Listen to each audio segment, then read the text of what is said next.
Everyone, good afternoon. আজকে সন্ধ্যার সময় একটু বার হয়েছি, কালকে জামাই ষষ্ঠী, তার জন্য একটু শপিং করলাম। আসো তোমাদের সাথে একটু শেয়ার করি শপিং এর ব্লগ গুলো। জানো তো, বিয়ের পরে কোনোদিনও এই গত 5 বছরে আমার বাপের বাড়ি যাওয়া হয়নি। এবার ফার্স্ট টাইম আমি মার জন্য জামাই ষষ্ঠী উপলক্ষে শপিং করছি। এটা আমাদের চৌপত্তিতে শাড়ি হাউস নামে একটা দোকান রয়েছে।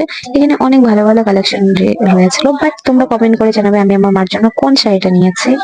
মার বাড়ি যাবো দেখে খুশিতে সারা রাত তো ঘুমই হয়নি। আর আমাদের ট্রেন ছিল ওই সকাল 2টা 2:30 নাগাদ।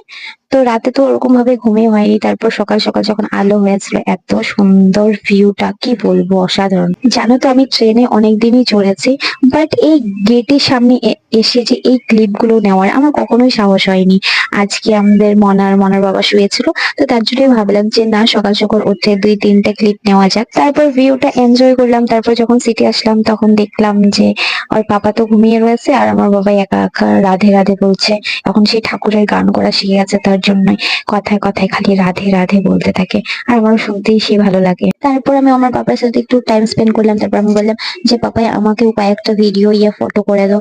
সত্যি করে এত ছোট হয়েছে, তাও ভিডিওটা ভালোই বানিয়েছে। এত দূরে জার্নি ফোন দেখে দেখে বিরক্তও হয়ে গেছিল। তারপর মা যখন ওর সাথে বাবার সাথে ফোনে কথা বললো, তো মা বললো যে ওর জন্য একটা খাতা বই নিয়ে আসবি, আর বসে বসে টাইম পাস করবে, লিখবে, আঁকাঝাঁকা করবে। তো আমিও সেটাই নিয়ে আসলাম। খাওয়া দাওয়া করে গল্প গুজব করতে করতে আমরাও চলে আসলাম ট্রেনের থেকে নেমে বাড়ির উদ্দেশ্যে। সারাদিনের জার্নিতে আমার মুখটা দেখো কেমন শুকিয়ে গেছে, মনে হয়েছে যে আমি খাওয়া দাওয়া করিনি। বাট শনিবার ছিল, নিরামিষ খাওয়া দাওয়া করেছে, রান্না করে নিয়ে আসছিলাম। তারপর বাড়ি এসে চান দান করে খাওয়ার খেয়ে তারপর আমার জিজু আমাদের জন্য চকলেট এনেছিল।